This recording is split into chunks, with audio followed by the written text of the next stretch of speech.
Hello everybody, it's Foxy speaking, and welcome to another episode of Foxy's Fun Inspirational Chats. And today I will be your host.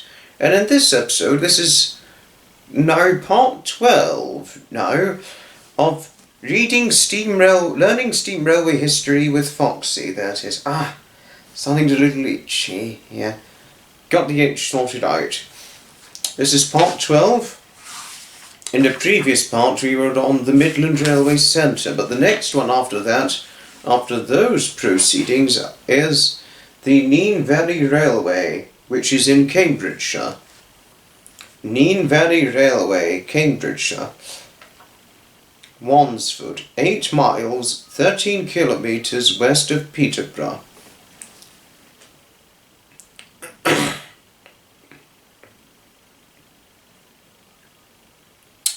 The Nene Valley Railway has been a major asset to feature filmmakers, since it is the only railway in Britain which has such an extensive overseas connection. Locomotives and rolling stock from 11 different countries can be seen here. Well-known films whose foreign railway sequences were shot on the Nene Valley line include Octopussy, with Roger Moore as James Bond, The Dirty Dozen, and Murder on the Orient Express. The diverse collection was acquired partly by accident but also through necessity. By the time moves were afoot in the early 1970s to preserve a stretch of the railway along the Nene Valley. The only available locomotives in Britain were those languishing in Barry's scrapyard in South Wales.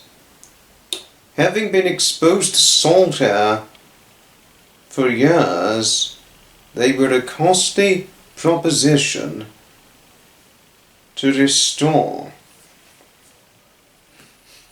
Moreover, Peterborough Development Corporation, which had bought the line from British Rail, wanted to see trains running quickly. An offer of a Swedish engine seemed to be the answer to the problem, not least because it was necessary to demolish only one overbridge to make the line usable by locomotives built to the larger continental loading gauge.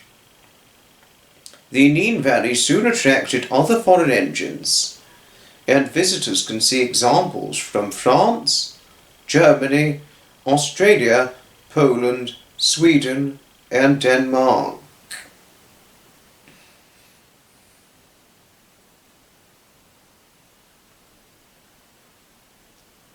The railway also has a good collection of British engines.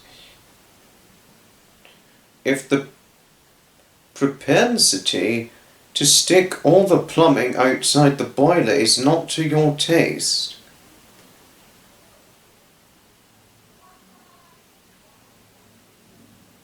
this line is very good for children. It has a locomotive permanently called Thomas, named by the Reverend Wilbert Awdry himself, and young visitors particularly relish the tunnel. There is also the 2,000-acre 800 HA Nene Park, an ideal place to break the journey, and served by the intermediate station at Ferry Meadows, which has play areas for children, a miniature railway, cycle hire, nature trails, and picnic sites. Most passengers start their journey at the line's headquarters at Wansford, where you can also look around the engine shed, the original station building, an architectural gem in Jacobean style by the accomplished architect William Liveock, is sadly not owned by the Nene Valley Railway, although their signal box is one of the finest on a preserved railway. Trains head west through the 671-yard, 614-metre Wandsworth Tunnel to the site of Yarwell Junction, where the lines to Rugby and Northampton divided. Here, trains reverse and head back through Wandsworth, cross the river and turn into the 300-mile, 5-kilometre straight to Ferry Meadows, passing broad cornfields, followed by the man-made country park. The line terminates at Orton Mere in Peterborough, a short walk from the main line station. Train service. Sundays from January to March, weekends from April to October, and a variable midweek service from June to August. Santa specials. Telephone 01780 784 444. Enchanting. Now the North Norfolk Railway. Sheringham, 4 miles, 6.5 kilometres west of Cromer. The 25-minute journey on the North Norfolk Railway might be an eye-opener for those who think of Norfolk as a flat county. For much of the outward journey over the 5.25 miles, 8.5 kilometres, from Sheringham to Holt, the locomotive has to work hard on gradients as steep as 1 in 80, but the open embankments enable passengers to enjoy the marvellous views over the sea to the north and the woods inland.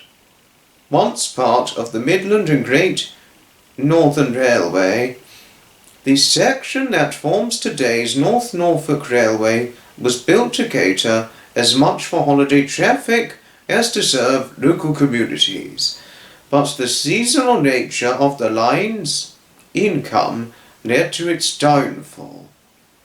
It closed in stages between 1959 and 1964, although a new station at Sheringham can still be reached by train from Norfolk, and it is only a few minutes walk between the stations.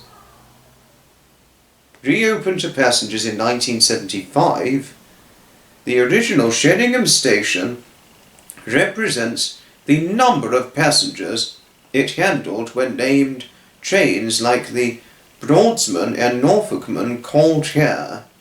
The elaborate cast iron brackets supporting the canopy are adorned with hanging baskets, and there is plenty to look at while waiting for the next train, including a museum portraying the history of the Midland and Great Northern Railway. After viewing the delightful landscape on the way to Weybourne, passengers will not be surprised to learn that it has been designed an area of outstanding natural beauty. Once a golf course on the seaward side is left behind, the land on either side is attractive, arable country with fields of barley, carrots, and sugar beet. Inland to the fields rise up to the woodlands of Sheringham Park, landscaped by Humphrey Repton and regarded by him as his finest work. It is also interesting to read the railway from the park from a viewpoint which puts the trains into the perspective of a fine panorama of coastline and agricultural hinterland. The one intermediate station at Weybourne offers several reasons to postpone the final leg of the journey to Holt. It is here that locomotives are restored and guided tours can be arranged by the station master.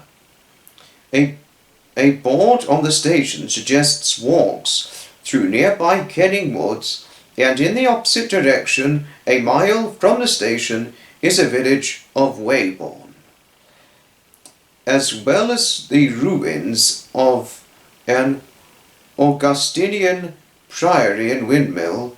Walkers are close to Weybourne Hope, where exceptionally deep water made it a likely place for an attempted invasion in 1588 and again during World War II. The section to Holt climbs across Kenning Heath with good views out to sea. Although the station at Holt is yet to be developed, passengers in high season are often met by a horse bus for conveyance into the Georgian market town. Trains service daily from April to September, weekends in March, Wednesday to Sunday in October, also February half term, and Santa specials. Telephone 01263 822 045 or 825 449. The end. That's another part done of Learning Steam Railway History with Foxy. In the next episode, and my goodness me, we have, oh my goodness me, we got to 80 Foxy's Fun Inspirational Chats. Oh my goodness me, I say, what a lot of episodes. Keep the series going, you're gonna go far. The series is alive. Sorry, but it's not Brian Blessed like entertainment. But sorry for the Brian Blessed behaviour just a good few moments ago. But yes, in the very next episode it will be again in coverage of Learning Steam Railway History from this very book itself. And and again it will be in coverage of either 2 or possibly 3 British Steam Railways. Thanks everybody for watching, and I shall certainly see you in the very next video. Ta-ta, another time. From Foxy.